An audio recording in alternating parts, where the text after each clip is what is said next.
Hola, ¿cómo están? Mucho gusto. Mi nombre es Horacio Urtiaga. El día de hoy vamos a continuar con la serie de estudios en el libro de Daniel. Hoy día vamos a entrar al capítulo 3, capítulo que nuevamente nos va a presentar un evento en la vida de los amigos de Daniel que incluyen demasiada presión de parte de Nabucodonosor y del imperio babilónico. Nosotros, a través de los dos primeros capítulos que hemos visto ya, hemos visto que en la vida de Daniel y sus amigos ha habido demasiada presión con respecto a la cultura babilónica imponiéndose ante la cultura judía que ellos tenían. Cultura que adoraba al Dios vivo y verdadero, al Dios de Israel, al Dios todopoderoso, al Dios soberano, al Dios que está por encima de todo. Y hoy día nuevamente vamos a ver un evento que va a traer mucha presión a la vida de los tres amigos de Daniel, a la vida de Sadrach, Mesach y Abednego. En la clase anterior, lo que vimos es a Nabucodonosor teniendo un sueño con mucha implicancia profética, y que al no ser revelado a los sabios de Babilonia el contenido de este sueño, la vida de todos ellos estaba en peligro. Iban a ser decapitados, iban a ser asesinados. Daniel y sus amigos, clamando al Dios vivo y verdadero, reciben la revelación del sueño y la interpretación del sueño. Interpretación que tiene implicancias proféticas para nosotros hasta el día de hoy. Y eso es algo que compartimos en la clase anterior. Una de las cosas importantes con las que acabó el capítulo 2 es que Daniel y sus amigos fueron exaltados a un puesto de mayor autoridad dentro del gobierno babilónico, dentro del gobierno de Nabucodonosor. Y hoy día vamos a ver que, movidos por celos, muchos de aquellos que están alrededor de Nabucodonosor van a atacar a Sadrach, Mesach y Abednego, a Hananías, Misael y Azarías, como lo vimos en el capítulo 1, cuyos nombres han sido cambiados a nombres babilónicos. Así que, dicho esto, vamos a entrar al capítulo 3 de lleno para ver qué es lo que Dios tiene para nosotros.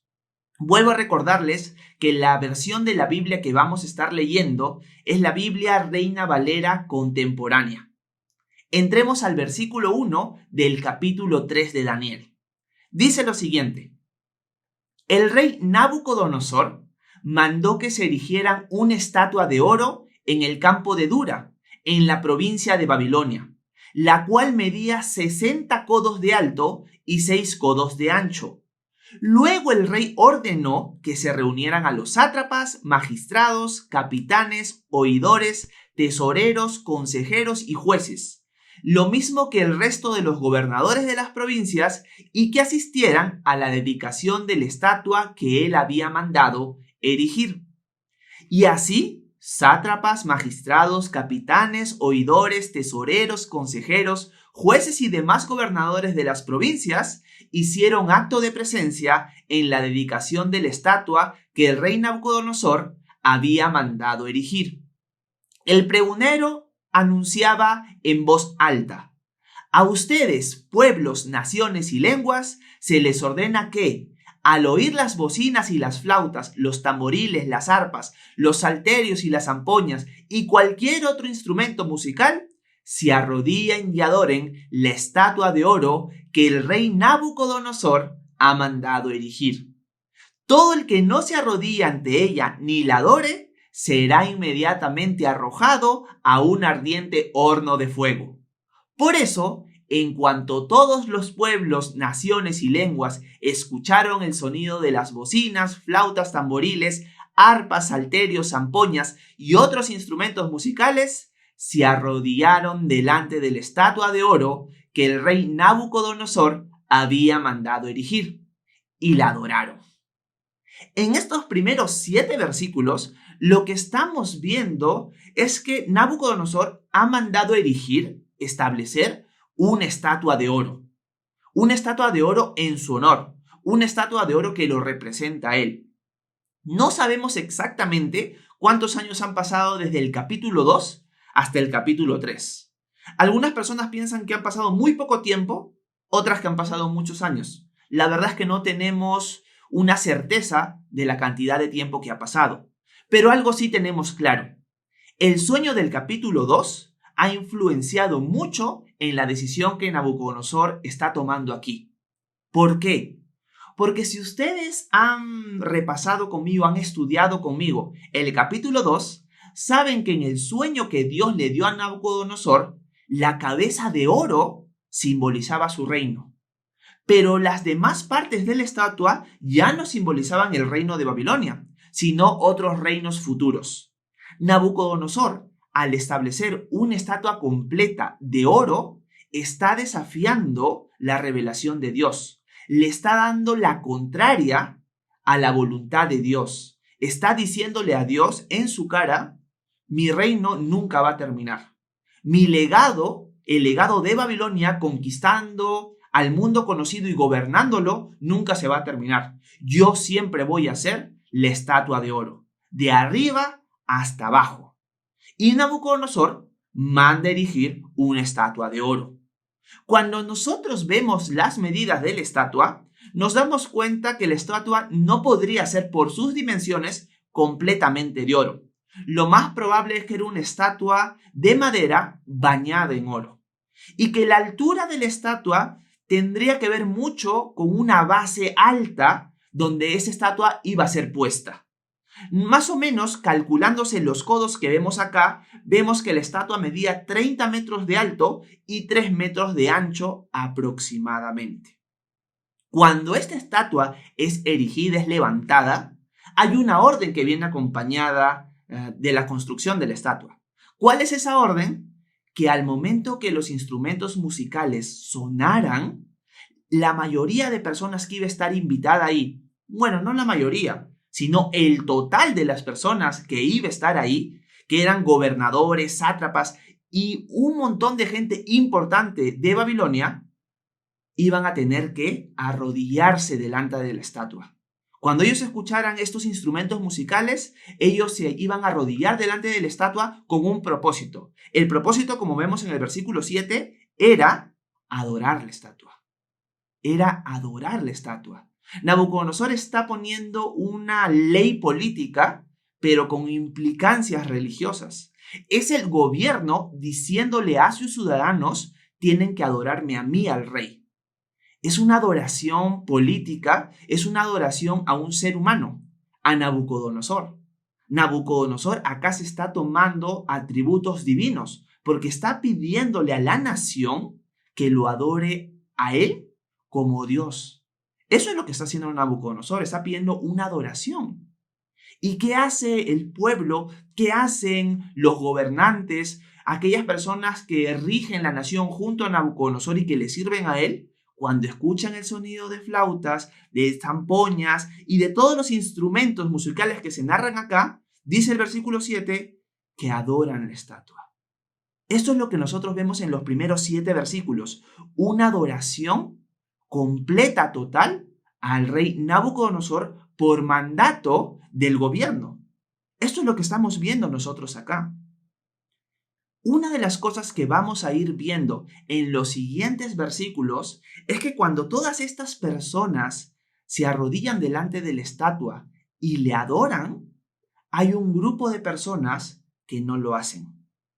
Imagínense lo que hemos leído en estos versículos. Dice el versículo 6, todo el que no se arrodille ante ella ni la adore será inmediatamente arrojado a un ardiente horno de fuego. Como vimos en el capítulo anterior, Nabucodonosor tiene la autoridad total. Nabucodonosor es la ley. Lo que Nabucodonosor manda, se obedece. Nabucodonosor en la historia se marca a él como persona como alguien que impartía justicia.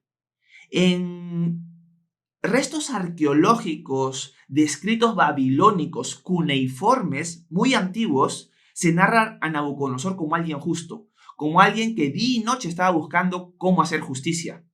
Y se narra también el caso de un ciudadano babilonio que violó la ley por segunda vez, era culpable. Y Nabucodonosor mandó que lo decapitaran.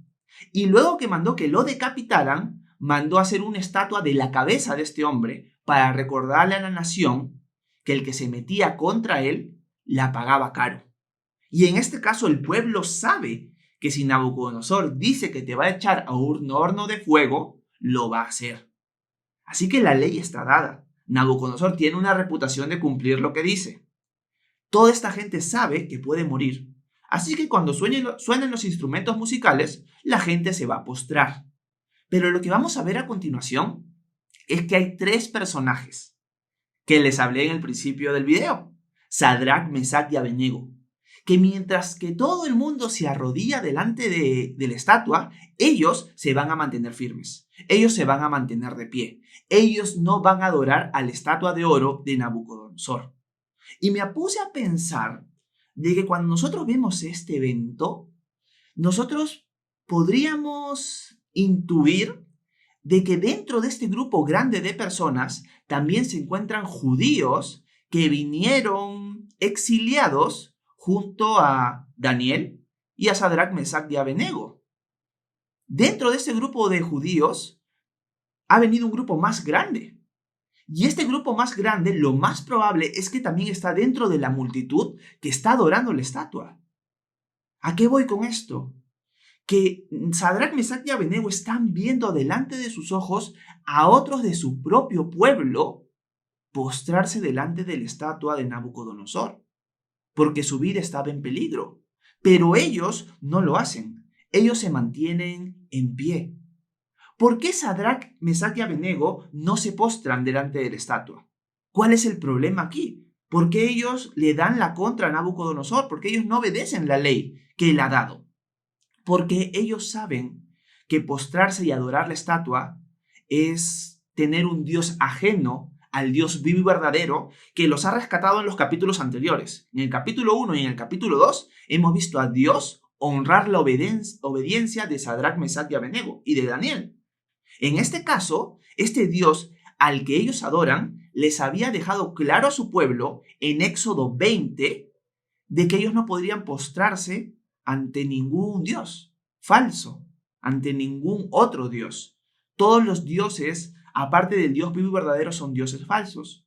Y les voy a leer lo que Éxodo 20, versículos 2 y 3 les dice a la nación de Israel. Dice lo siguiente: Yo soy el Señor tu Dios. Yo te saqué de la tierra de Egipto, donde vivías como esclavo. No tendrás dioses ajenos delante de mí. Esto lo tenía muy claro Sadrac, Mesach y Abednego y toda la nación de Israel. Así que cuando Nabucodonosor está mandando la adoración de la estatua, ellos saben que eso es un Dios ajeno. Así que ellos no van a obedecer al rey, sino van a obedecer a su Dios, al Dios verdadero. Y es por eso que ellos no se postran delante de la estatua. Pero pónganse a pensar lo siguiente: hay un montón de sus ciudadanos, de sus compatriotas, que se están postrando a la estatua.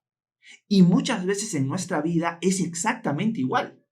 Muchas veces en nuestra vida, el común de las personas va a adorar, va a idolatrar ciertas cosas que nosotros como cristianos, que nosotros como discípulos de Jesús, sabemos que no podemos adorar.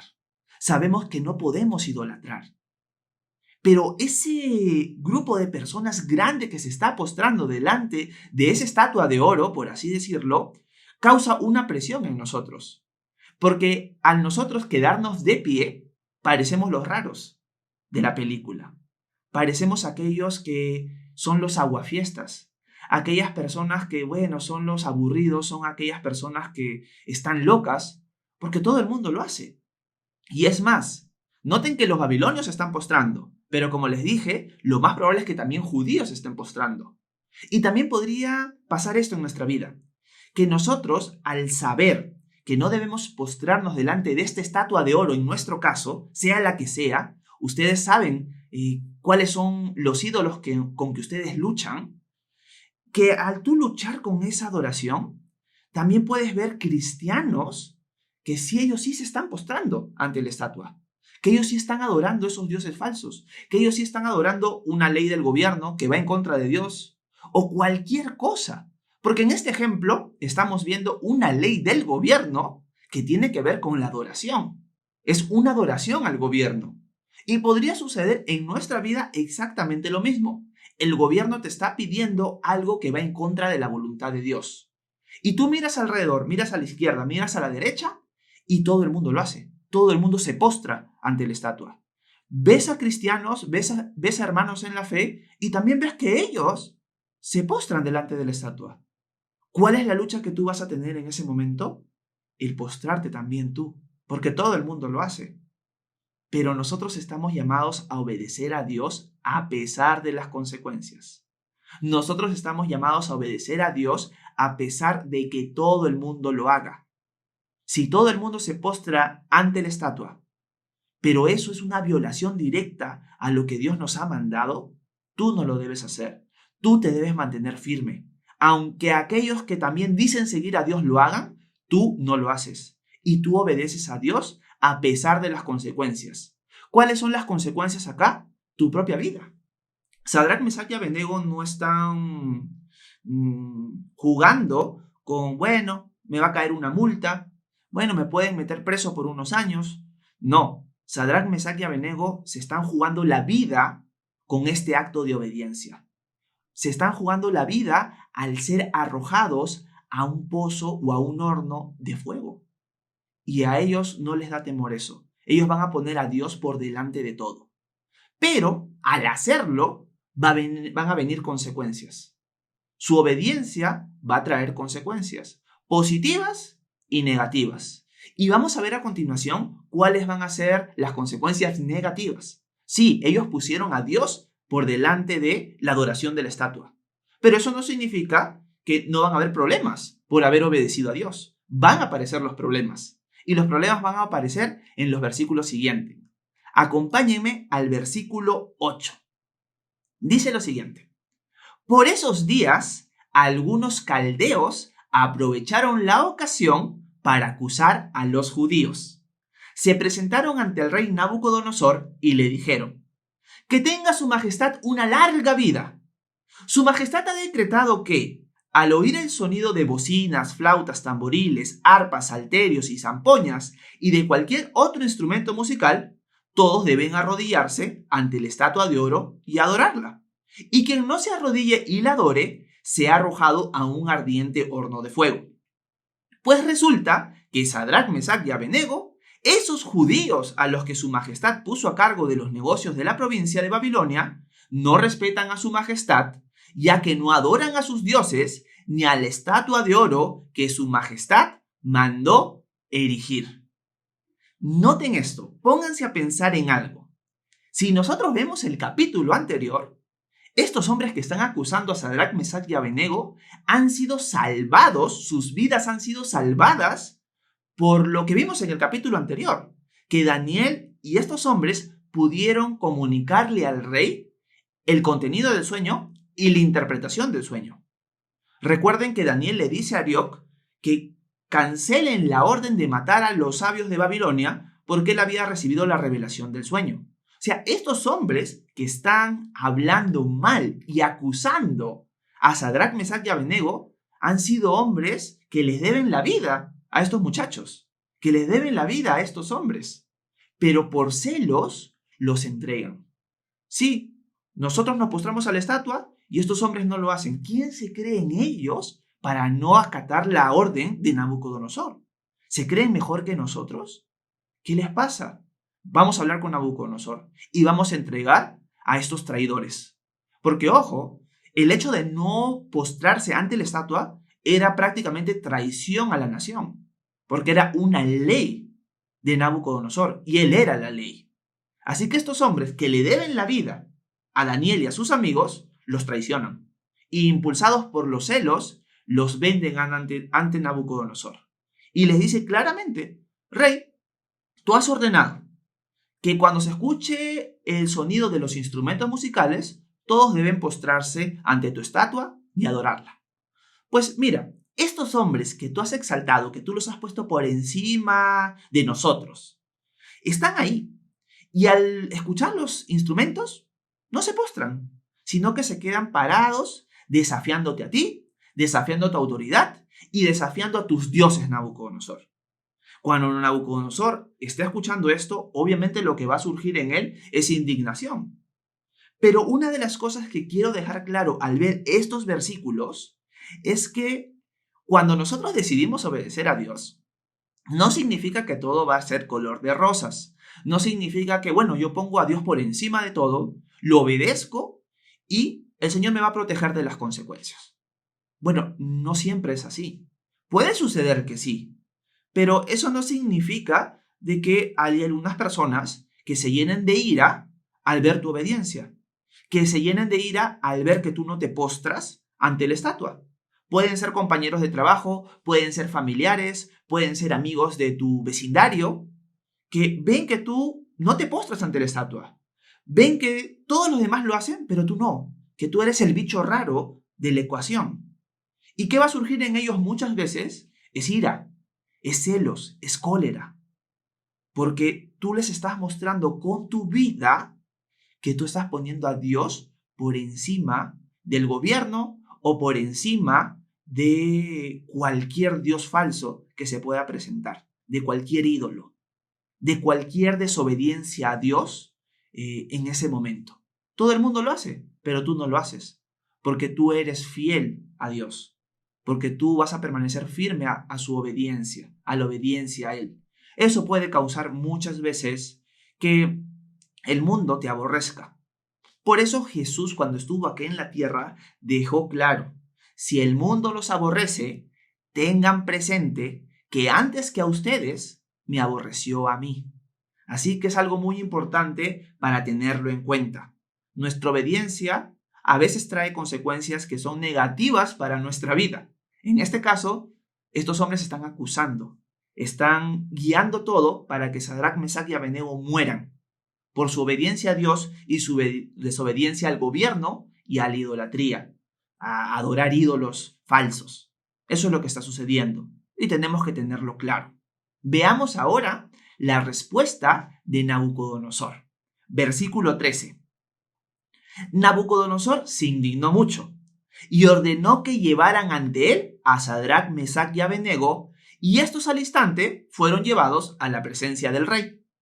Entonces Nabucodonosor habló con ellos y les dijo: Sadrach, Mesach y Abednego, ¿es verdad que ustedes no honran a mi Dios, ni adoran la estatua de oro que mandé erigir?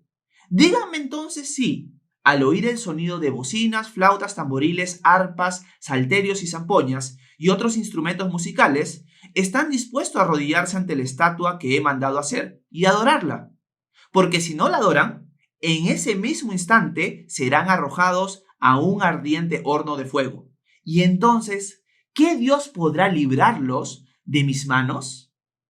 La última pregunta que Nabucodonosor hace es bien llamativa. Pero antes, digamos que yo personalmente pienso que Sadrach, Mesach y Abednego no han sido llevados ante la presencia del rey de la mejor manera. Sadrach, Mesach y Abednego no huyen ante la situación. Cuando el rey los encara, les hace en este versículo 15 una pregunta que es bien interesante. ¿Por qué? Porque al decirles que Dios podrá librarlos de mis manos, está revelando algo que hay dentro de Nabucodonosor. Está revelando que Nabucodonosor es su propio Dios.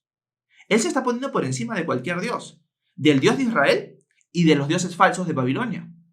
Él dice que Dios los puede librar de mis manos. Ojo, recordemos que Nabucodonosor ha visto el poder del Dios de ellos. Lo vio en el capítulo anterior y lo terminó prácticamente como alabando.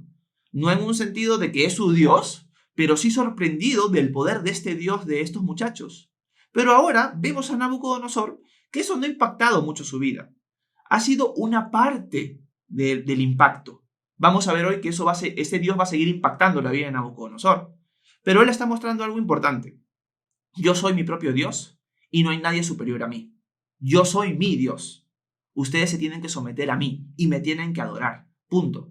Él está poniéndose por encima de los dioses de Babilonia. ¿Por qué no está diciendo, capaz mis dioses los podrían librar, pero ustedes no los adoran? Ustedes adoran a otro Dios. No. Él está diciendo que Dios podrá librarlos de mis manos. Y podríamos ponerle mis manos con M mayúscula. Él piensa que Él es un Dios. Él piensa eso. Vamos a ver qué es lo que Sadrac, Mesach y Abednego le responden a Nabucodonosor. Versículo 16. Sadrac, Mesach y Abednego respondieron al rey Nabucodonosor. No tenemos por qué responder a su majestad acerca de esto.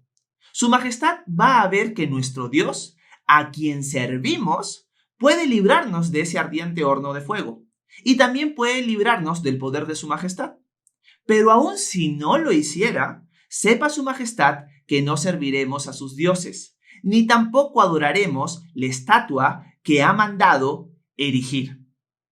Esta respuesta de estos hombres es ejemplar. Primero, algo que yo me pongo a pensar es que una cosa es obedecer a Dios ante una ley general. Algo que está pasando en tu trabajo, en tu colegio, en tu empresa, en el país donde vives, en el mundo donde vives. Algo está pasando que es general, es una ley que te está mandando violar la ley de Dios, que te está mandando desobedecer a Dios y tú te mantienes firme. Tú dices, yo no voy a obedecer al presidente en esto, a mi jefe en esto, a mi profesor en esto, sea el contexto en el que te encuentres. Tú dices, yo no voy a obedecer, voy a ponerme del lado de Dios. Voy a obedecer a Dios antes que a los hombres. Una cosa es eso. Pero otra cosa es cuando tú recibes un cuestionamiento directo. Alguien te señala con el dedo, estás ante la autoridad. Imaginemos que es una ley nacional que te está mandando desobedecer a Dios. Tú te mantienes firme. Una cosa es desobedecer la ley y otra cosa es estar delante del presidente y decirle, ¿sabes qué, presidente? Yo voy a poner a Dios antes que su ley, antes que su orden. Yo sirvo al Dios Altísimo y lo voy a obedecer a Él. La presión es diferente. La fidelidad de uno o de otro también es diferente porque el impacto es otro. Por ejemplo, si nosotros estudiamos los evangelios, las biografías de Jesús, nosotros vamos a ver que el apóstol Pedro, cuando estuvo siguiendo a Jesús, cuando Jesús es atrapado para ser llevado y juzgado y luego crucificado, Pedro va delante de Jesús. Pedro lo está siguiendo y Pedro se mantiene fiel. Pedro en su mente dice, bueno, lo han atrapado a mi Señor, yo voy a ir detrás, voy a ver la oportunidad de quizás salvarlo. Podría estar pensando él eso. Pero cuando él es cuestionado y se le pregunta directamente, ¿tú no eras el que andabas con Jesús? ¿Tú no eres de ellos? Pedro, ¿qué hace? Niega a Jesús 3 veces. Una cosa es mantenerse firme a Dios en un contexto así de general y otra cosa es mantenerse firme en un contexto donde eres señalado directamente. ¿Es verdad que tú estás obedeciendo a Dios y desobedeciendo al gobierno o al rey o a lo que sea? Cuando tú eres retado de esa manera, ahí cambia completamente el contexto. Pero estos hombres son ejemplares porque se mantienen firmes ante la pregunta de Nabucodonosor, que les dice, ¿es verdad lo que se me ha dicho acerca de ustedes? Y ellos dicen que sí. Ellos dicen, no tenemos que hablar acerca de esto, Nabucodonosor. Nosotros nos vamos a mantener firmes en nuestra decisión. Nuestro Dios tiene el poder de salvarnos. Y si no lo desea hacer, nosotros no vamos a arrodillar. Sea lo que sea, nosotros no nos vamos a arrodillar ante la estatua. Punto. Se acabó. La decisión ya está tomada, rey. Imagínense esa firmeza. Me pongo a pensar también que estos hombres pudieron haber puesto excusas que a veces nosotros ponemos para desobedecer a Dios y obedecer al hombre. ¿A qué me refiero? Ellos pudieron haber dicho, bueno, nuestras vidas están en peligro. Si nosotros morimos ahora por desobedecer al rey, ¿quién le va a poder hablar del Dios verdadero a Nabucodonosor? ¿Quién le va a poder hablar del Dios verdadero a estas personas que son nuestros vecinos, que trabajan con nosotros? Bueno, desobedecemos a Dios por un bien mejor, ¿no? Para que sigamos vivos y podamos compartir con otros. O también podría decir, bueno, yo realmente no la voy a adorar a la estatua, me voy a postrar ante ella, voy a dar la apariencia, pero Dios sabe que no lo estoy adorando. Simplemente para que no me maten, ¿no? Más valgo vivo que muerto. Así que, Señor, tú sabes, estos hombres no ponen excusas. Ellos podrían haber puesto un montón de excusas por las cuales ellos se podrían haber postrado. Bueno, todos lo hacen. Yo también lo hago. Pero ellos no. Ellos se mantienen firmes. Y es igual con nosotros. Tenemos que analizar nuestra propia vida y preguntarnos si estamos poniendo excusas tontas para desobedecer a Dios en lugar de mantenernos firmes por miedo a las consecuencias. Estos hombres se mantienen firmes y no ponen excusas. Y también me pongo a pensar de que para que nosotros veamos a estos hombres ante el mismo rey mantenerse firmes, es porque ellos se han mantenido firmes en pruebas de menor impacto, en pruebas de menor magnitud. Lo digo de otras palabras. Ellos fueron fieles en lo poco y ahora pueden ser fieles en lo mucho. Si tú dices, bueno, si sucede algo grande en este mundo, si sucede algo grande en mi país, en mi trabajo, en mi escuela, en el lugar que sea, yo me voy a mantener firme. Pero tú dices eso. Pero si no te estás manteniendo firme en cosas más pequeñas, no vas a mantenerte firme en este evento grande. Si Daniel, Sadrach, Mesach y Abednego no se hubieran mantenido firmes en los eventos vistos en el capítulo 1 y en el capítulo 2, en la vida íbamos a ver a Sadrach, Mesach y Abednego manteniéndose firmes en este momento. Si tú eres fiel en lo poco, vas a ser fiel en lo mucho. Pero no esperes ser fiel en lo mucho si no puedes ser fiel en lo poco. Si Dios te está poniendo pruebas en tu vida que no son de tan impacto como el que vemos acá, y no te estás manteniendo firme, ni pienses que vas a mantenerte firme en algo así. Tienes que ser fiel en lo poco. Y tienes que analizarte, ¿estoy siendo fiel en lo poco o no? ¿Estoy poniendo a Dios antes que a los hombres? ¿Estoy obedeciéndolo a Él antes que a la presión, antes que cualquier cosa o no? Y hacer los cambios necesarios. Pon a Dios delante de todo, a pesar de las consecuencias. Eso es algo que vamos viendo en los 2 primeros capítulos y en este capítulo también. Una de las cosas que Sadrach, Mesach y Abednego le dicen al rey, que es importante que nosotros entendamos, es que Dios tiene el poder para librarlos a ellos y librarnos a los otros de cualquier problema, de cualquier situación, de cualquier presión que atente contra nuestras vidas, contra nuestro bienestar, con nuestra salud, contra todo. Dios tiene el poder para hacerlo. Pero nosotros nos sometemos a su voluntad. Ellos le dicen, nuestro Dios tiene el poder de librarnos de la muerte y de librarnos de su poder de usted. Pero si aún así Él no lo hace, porque no es su voluntad, nosotros lo vamos a obedecer. Y acá viene algo importante. Nosotros obedecemos a Dios, a pesar de si vamos a ser librados de la prueba o no. Si el Señor desea hacerlo, gloria a Dios. Y si el Señor no desea hacerlo, gloria a Dios. Nos mantenemos firmes. Y el testimonio de la historia de la iglesia demuestra que muchas veces Dios ha librado de la muerte a sus discípulos y muchas veces no. Muchas veces ha habido personas que milagrosamente Dios las ha protegido, las ha librado de la persecución, de la muerte, y ha habido momentos en que los discípulos de Jesús han sufrido y han muerto a manos de sus perseguidores. Y ese es el testimonio de años y años y años de historia en la iglesia. Así que Dios tiene el poder para hacerlo, pero nos sometemos a su voluntad. Sea que lo haga o sea que no, nosotros nos mantenemos firmes al Señor. Nosotros nos mantenemos firmes a la obediencia a Él a pesar de las consecuencias.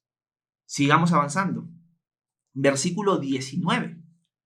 Entonces Nabucodonosor se llenó de ira y su semblante cambió en contra de Sadrach, Mesach y Abednego. Así que ordenó calentar el horno 7 veces más de lo acostumbrado. Luego ordenó que los hombres más fuertes de su ejército ataran a Sadrach, Mesach y Abednego y los arrojaran al ardiente horno de fuego. Fue así como estos jóvenes fueron atados y arrojados, junto con sus mantos, sandalias, turbantes y toda su vestimenta, a ese candente horno de fuego. La orden del rey fue tan apremiante y el horno estaba tan candente que las llamas mataron a quienes arrojaron a Sadrach, Mesach y Abednego, mientras los 3 jóvenes caían atados dentro del candente horno de fuego. Lo que sucede acá es, llegó el momento de su muerte. Sadrach, Mesach y Abednego son arrojados a un horno que está calentado 7 veces más de lo acostumbrado. Es más, se nos dice que las personas que tiran a Sadrach, Mesach y Abednego al horno mueren instantáneamente por lo candente del horno mismo. O sea, imagínense el calor y el fuego que está experimentando Sadrach, Mesach y Abednego en esa situación. Al punto que los que lo tiran son muertos en ese momento, en ese instante, por el calor. Y eran hombres fuertes, como dice el texto. O sea, eran personas que uno podría pensar van a aguantar, pero nada que ver, mueren instantáneamente. En estos versículos que hemos visto, una de las cosas que subrayo, que se repite constantemente, es que ellos están atados. En el versículo 20 se dice que Nabucodonosor manda a su ejército a atarlos fuertemente a ellos. En el versículo 21, que ellos fueron atados y arrojados. Y en el versículo 23, que los 3 jóvenes caían atados. Vamos a ver por qué remarco eso yo en los siguientes versículos. Versículo 24. El rey Nabucodonosor se espantó y rápidamente se levantó y dijo a los de su consejo: ¿acaso no eran 3 los jóvenes que arrojaron atados al fuego? ¿Atados al fuego? Ellos le respondieron: así es, en verdad, su majestad. Y el rey dijo: pues yo veo a 4 jóvenes sueltos que se pasean en medio del fuego y sin que sufran daño alguno. Y el aspecto del 4.º joven es como el de un hijo de los dioses. Dicho esto, Nabucodonosor se acercó a la puerta del horno encendido y dijo: Sadrach, Mesach y Abednego, siervos del Dios Altísimo, salgan de ahí y vengan acá. Entonces Sadrach, Mesach y Abednego salieron del fuego, mientras los sátrapas, los gobernadores, los capitanes y los consejeros del rey se juntaban para mirar a estos jóvenes, a quienes el fuego no había podido quemarles el cuerpo, y ni siquiera un solo cabello de la cabeza.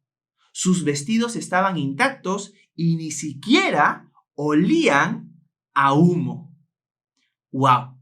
En ese caso, Dios decidió proteger y salvar la vida de Sadrach, Mesach y Abednego.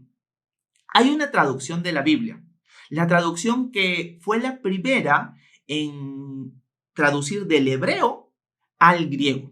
Esto fue más o menos en los tiempos de Jesús, un tiempo antes. La traducción de la Biblia del hebreo al griego, hablando del Antiguo Testamento, se conoce como la Septuaginta.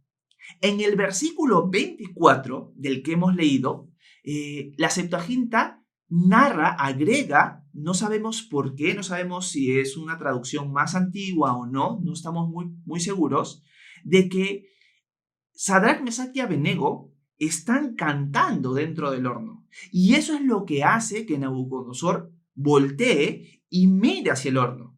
Porque si tú ves que los hombres que tiran a estos muchachos mueren instantáneamente, no tendrías por qué mirar al horno. Simplemente los hombres están muertos. Así que la idea es que Nabucodonosor se está yendo y él empieza a escuchar alabanzas de parte de Sadrach, Mesach y Abednego que lo hacen voltear y acercarse. Cuando él se acerca al horno de fuego, no ve a 3 hombres, ve a 4. Y él pregunta: ¿no eran 3 lo que estiramos? Y ellos dicen: sí, señor, fueron 3. ¿Y por qué vemos a un 4.? Pero este 4 es diferente a los 3. Este 4 parece un hijo de los dioses. ¿Qué está pasando aquí? Nabucodonosor los manda a llamar. Pero ahora, cuando nosotros vemos a este hijo de los dioses, nos sale una duda en nuestra cabeza. ¿Quién es este hombre? Y la respuesta, a la luz de la Biblia, es que este hombre es una aparición de Jesús antes de su encarnación, antes de hacerse hombre. Es Dios, el Hijo, apareciendo en el Antiguo Testamento. Es Jesús apareciendo en el Antiguo Testamento. Esto se conoce como una cristofanía, una aparición de Cristo antes de su encarnación, antes de hacerse hombre. Y él está andando junto con Sadrach, Mesach y Abednego. Obviamente, en la mente de Nabucodonosor, que no conoce nada del Dios de Israel, a lo mucho lo que vio en el capítulo 2, él lo ve como un hijo de los dioses. Él no sabe que es el hijo de Dios ni que es Dios mismo. Él lo ve simplemente como si fuera alguien especial, alguien sobrenatural. Y por eso lo dice o lo expresa de esa manera. Veo a alguien como un hijo de los dioses. ¿Qué nos enseña esto a nosotros hoy? Primero, que Dios permite pruebas en nuestra vida. Permite que nosotros mismos veamos cómo está nuestra fidelidad. Dios tenía el poder de permitir que Nabucodonosor nunca pensara en establecer una estatua, en poner una estatua para que sea adorada. Él tenía el poder de mandar a Sadrach, Mesach y Abednego a un evento en otro lugar para que ellos no tuvieran que pasar por esto. Es más, si se ponen a pensar, Daniel no aparece en todo el capítulo. Daniel debe estar sirviendo a Nabucodonosor en otro lado.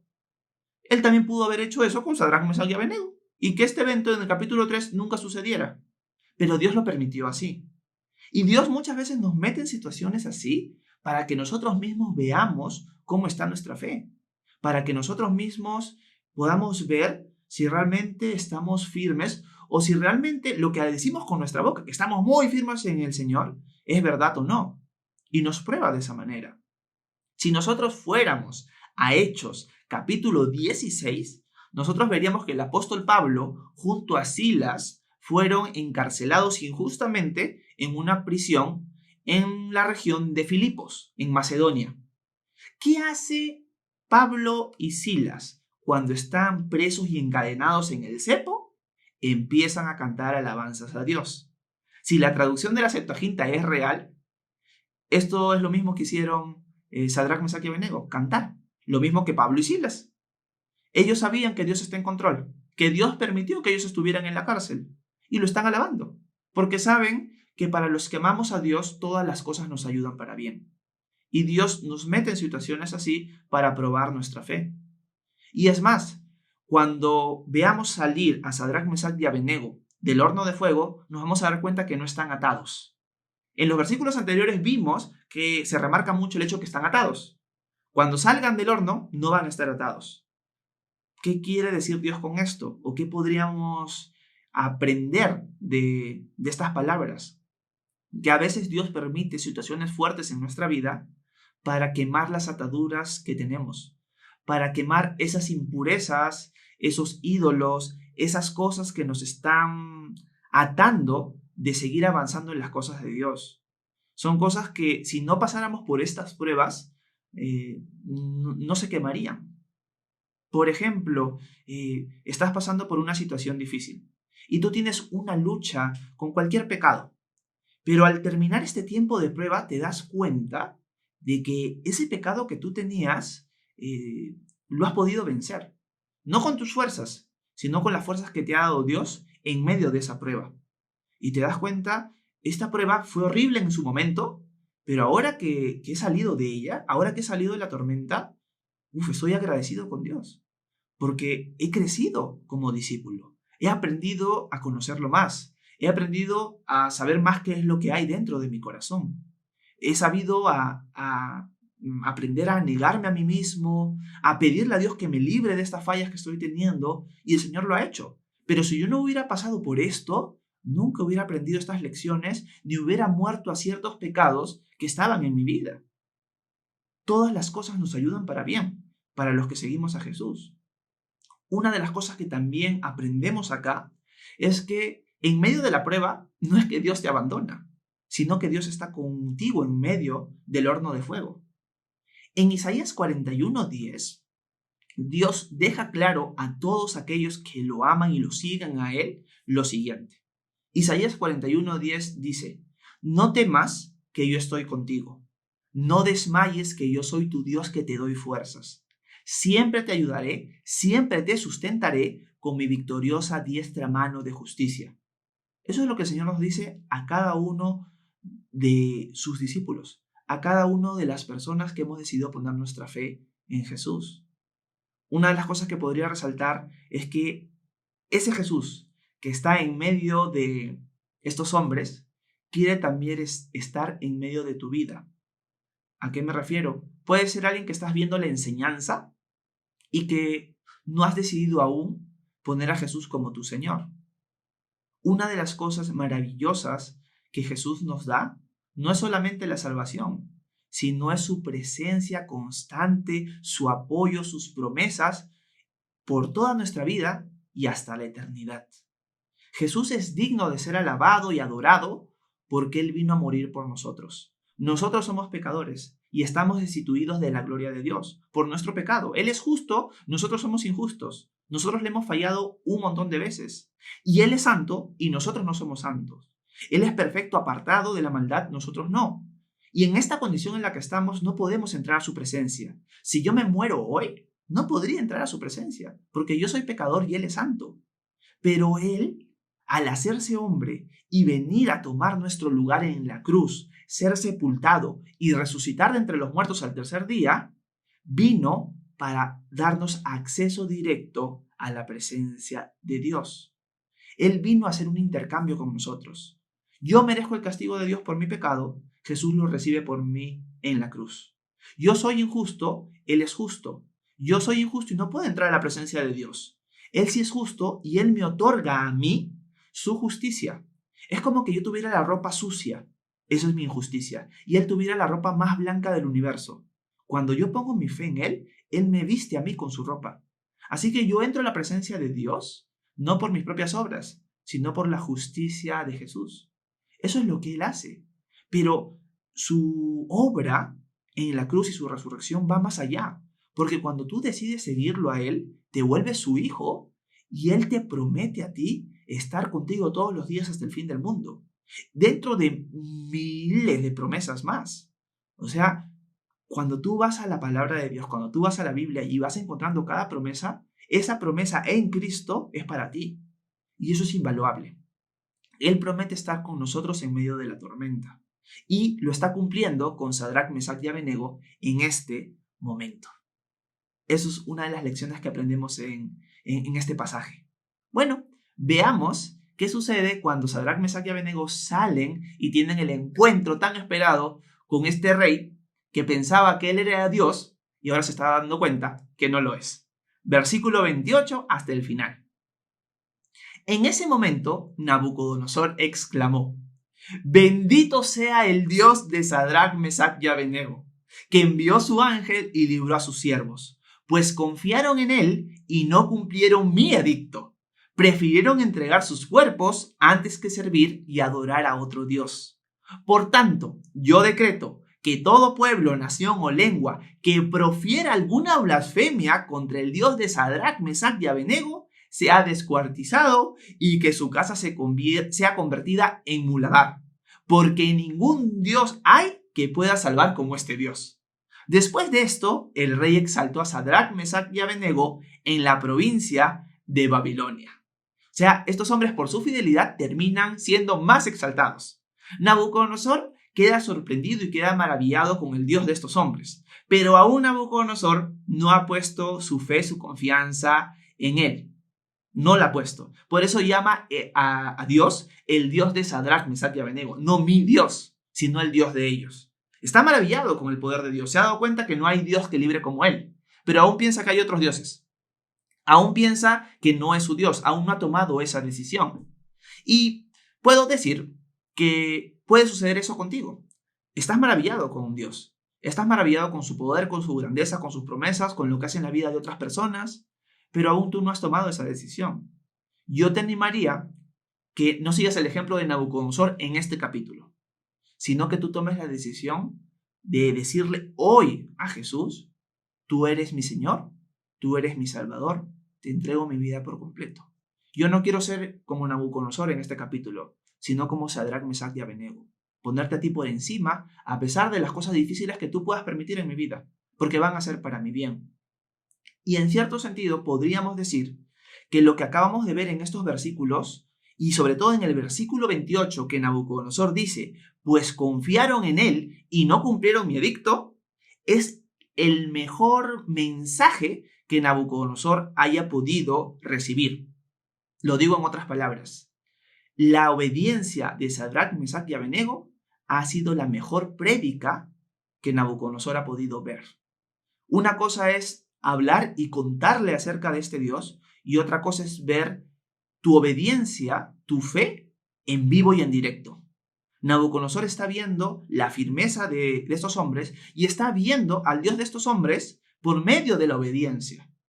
Si Sadrac, Mesac y Abednego no hubieran obedecido, este capítulo no existiría y Nabucodonosor no hubiera terminado alabando a este Dios, aunque aún no ha creído en él. Pero es un paso más hacia su conversión, porque en el siguiente capítulo, les adelanto, vamos a ver la conversión de Nabucodonosor. Vamos a ver que este hombre idólatra de él mismo va a terminar adorando al Dios vivo y verdadero. Lo va a terminar adorando. ¿Por qué? por la obediencia de estos hombres. Podríamos decir lo siguiente para terminar. El mejor testimonio, la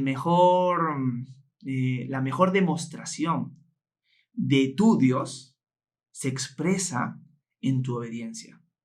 Sí, es importante, es esencial compartir con los demás quién es Jesús. Si tú no lo expresas con tu boca, no lo vas a poder conocer. Pero cuando ya lo has expresado, lo que corrobora, lo que demuestra que tu fe es real, es tu obediencia. Y muchas veces eso es lo que las personas que están alrededor ven. Porque si ven una persona que, bueno, dice que cree en Dios, pero vive completamente ajeno a este Dios, vive completamente diferente a lo que este Dios manda, su testimonio no vale de nada. Dicen, bueno, es un hipócrita. Es una persona que dice que cree en Dios, pero vive completamente diferente. Ese Dios no tiene poder para cambiar. Este Dios no tiene el poder para cambiar la vida de esa persona. ¿Por qué yo tendría que seguirlo? No tiene ningún sentido. Pero cuando las personas ven tu fe, cuando las personas ven tu obediencia, a pesar de las consecuencias, y en este caso, hasta de su propia vida, el impacto es completamente diferente. Porque hasta van a poder ver a Dios obrando en tu vida. Porque Dios en diferentes situaciones te va a rescatar.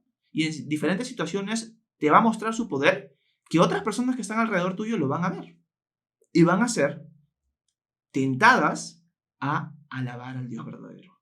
Y en un futuro, que yo espero que sea pronto, a entregarle su vida al Señor. Si tú eres alguien que estás viendo esto y aún no has tomado la decisión, te animo, te ruego, te suplico que tomes la decisión de seguir a Jesús. No te vas a arrepentir para nada. Te advierto, es difícil. Te advierto, el mundo va a estar en contra de ti. Pero lo que viene como resultado de eso es lo mejor del universo. No hay nada que lo supere.